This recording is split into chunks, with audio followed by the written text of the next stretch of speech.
All right, what's going on YouTube? It is your boy Jay the Trucker, and I got my fiance Carly here. Carly, say hi to the people. Hey, YouTube. I want to say thank you all for supporting me. I got all the emails, I got texts coming through.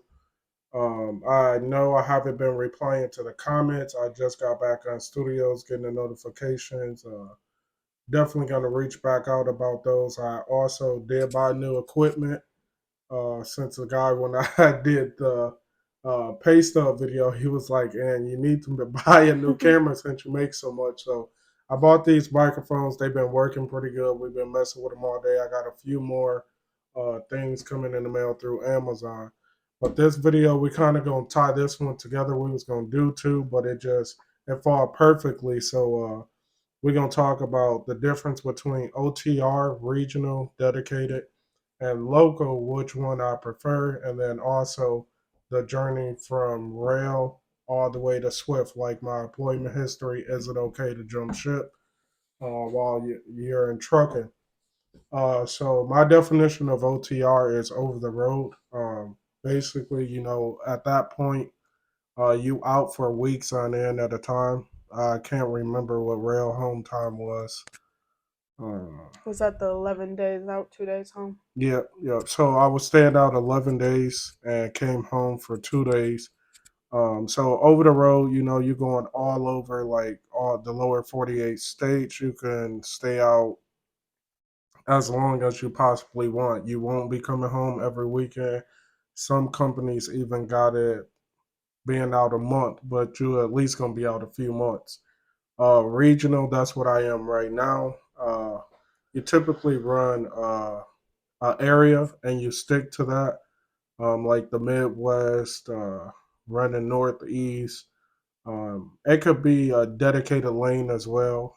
Dedicated, you're usually um, to The same route every yeah, weekend. same route like direct shipper. Like dedicated is more like a Dick's account. I was in the Dick's Sporting Goods account, so I only delivered there. I'm a Family Dollar account now, so I only deliver to Family Dollars.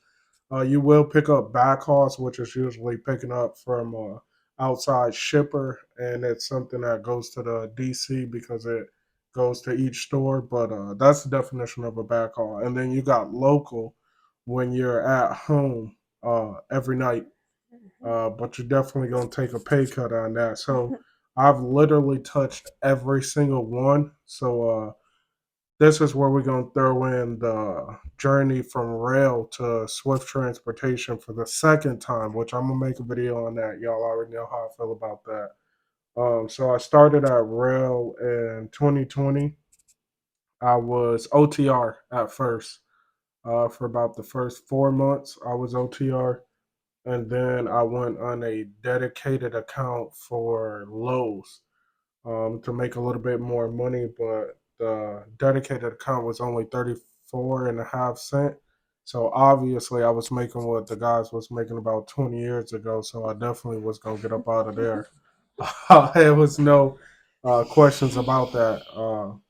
I jumped into it, was just taking a leap of faith. Like I tell everybody, I didn't know anything about the Semper Mile because I came from working at a production plant. So I knew nothing about Semper Mile, didn't have nobody else in trucking.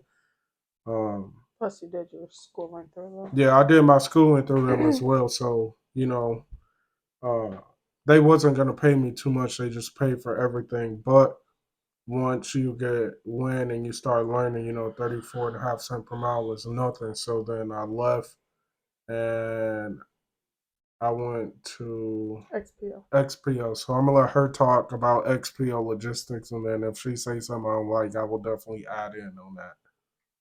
Yeah, he just went to XPO because being gone the 11 days, only home 2 days, was a lot with the young kids, and he went to XPO to be home every night. But like he said, the pay definitely wasn't really much more than he was making at rail, and just wasn't what he really started trucking for.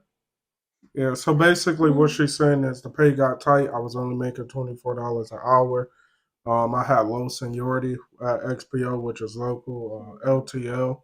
less than a truckload. So basically, we're stopping, doing about picking up, dropping off between, I'm gonna say 10 to 20 stops a day, like literally 5 minutes bump dock, pick up or drop off, get to the next place once they sign the paperwork, the bill. So that's LTL. XPO wasn't really for me because The manual issues. uh, yeah, I had to learn how to drive a manual. That's the only good thing. I got the automatic restriction on. Driving a manual definitely came naturally to me, but I'm not a people's person, dealing with the same coworkers every day. And it just had poor management. Like, it wasn't worth the huge pay cut to be doing the same thing. So I used to go to this gas station I stayed by, and the owners actually were starting a trucking company. So I went to work for owner op, a mom and pop shop. Um, so I'm not gonna say their name on here just out of respect for them, but they definitely gave me my first experience of touching money and trucking. I started out cent per mile. I think they were saying 55 cents per mile. All miles is paid, loaded, empty. Even when I'm driving home, detours, accidents, anything, it was off the odometer, the Hmm. mileage. They take care Uh, of their workers. so yeah, they definitely took care of me. Was paying me a lot. Like I said, they was just now started out. So I had a little bit of experience. By this time, I was at XP. I don't know how long I was at these places. I'd um, say Roehl about 4 months, XPO about three. Now I think I was at Rail 6 months because I came right out the gate and got a local job. So when they tell you guys you can't get a local job within a year or 2 years, that's not true. It's really about your work ethic. I was calling, hounding for the job, but I ended up leaving before my 90 days because it just wasn't for me. I was missing being OTR. Um, but yeah, like I was saying, I was working for the owner ops, and I mean, the money was coming in. I was doing everything I had to do. We wasn't really having no issues. But, The truck went down. the truck went down and it was just like, we kind of Had to wait for the part had to and wait for it. And I was just like, it's coming to the point. I can't wait no more. I got bills. So we had to part ways, but it definitely will be something I will go back to. I learned a lot from them, which I'm going to talk about them in my box a truck you lot know how to with cut the it out. owner op. Yep. And so I went to Swift. So when I got to Swift, that's when I really seen the money. I was making 70 cents per mile on the Ferguson account out of Salina, Ohio, on the drive-in side. They also got a flatbed division, which makes a few cent more. I think it's like 75 cents. Don't quote me, but they was actually getting more miles than us. I was running about 2,500, 28 miles a week. But that stop go. They literally going from like Ohio out to, I think he said Montana. Like they getting at 45 minutes, everything unloaded. They driving all the way back. That was a very good account. Like if I could go back, I definitely loved it. Towards the end, I did make a video. Um, a lot of people were slacking, so we picked up their slack. It was a pro to that. We get more money, but it definitely was a con.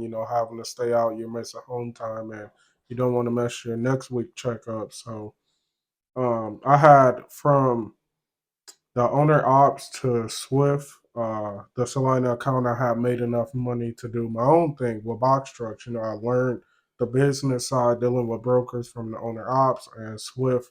That Salina account basically funded me to go out into the box trucks. But I'm gonna make a video about the box truck, so I'm not gonna touch on that too long. But yeah, I went into that, and then after that, because the fuel was getting too high, I decided to go back to Swift. I don't. Plus a mile cap. Yeah. Oh, it was a mileage cap on the box truck, so they only wanted me to run 1,500 miles a week, and it was just like pay at the rate that I was paying. But I'll get into all that. It wasn't worth it to me, so I said, I learned a little bit, got a taste of it. I'll always go Set back up to till you that. can buy. But yeah, most definitely when I go in the game this time, I probably not even do box truck because I'm like I done seen what a semi truck can do Hmm. from working for the owner ops, and I seen what a box truck can do. Um, and it's really how you negotiate. I knew I was gonna stay on this for a long time because I'm like, let me pull up some rate cons and stuff, but that definitely will be for another video. But currently, I'm back at Swift. Um, I'm on the Went back. Family Dollar account. I'm not gonna give too much information on this because that's gonna be another video for y'all. But that's why I was saying. So basically, just recapping the video. OTR, you're going to be over the road, regional, a certain part of the country, dedicated. It's the same. It's a certain part of the country, but usually you have one customer to take care of and local. Local could be anything from reefer, which is refrigerated trailer, to dry van, flatbed, less than a truckload, picking up at multiple carriers, dropping off at multiple carriers. Full truckload is, regular trucking, what everybody think. Um, you know, Everything loaded on that trailer goes to one stop.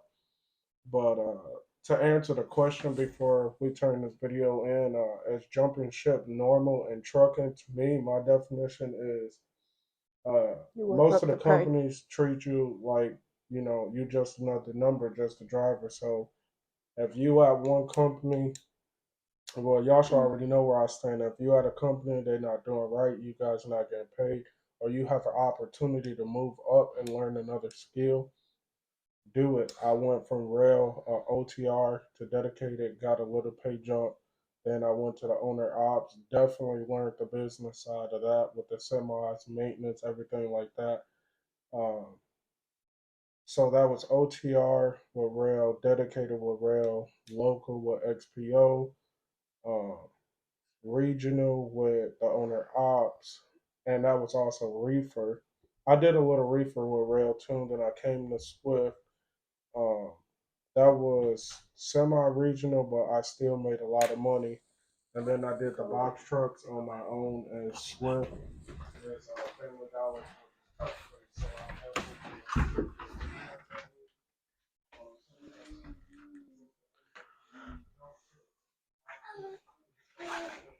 I'm not advising anybody to do that, but if it's You gonna can help you jump and work ship. better for you, and you gain more experience, getting better pay, it's just like in a regular workforce. Go ahead. Just remember, always have money saved up before you leave a company, even before you put your 2 weeks in, because they cut your mileage that hits your paycheck. So, but Something too I would say about jumping ship, how you can go from different, like on Swift, different accounts. oh I yeah, don't think different many accounts people like know that. major companies. You can, You can go to like different accounts. You don't actually have to leave the mega carrier. Um, like I said, when I first started with Swift, I was on Salina, Ferguson account, Salina, Ohio. I would do anything to go back. Right now, I'm on Ashley, Indiana.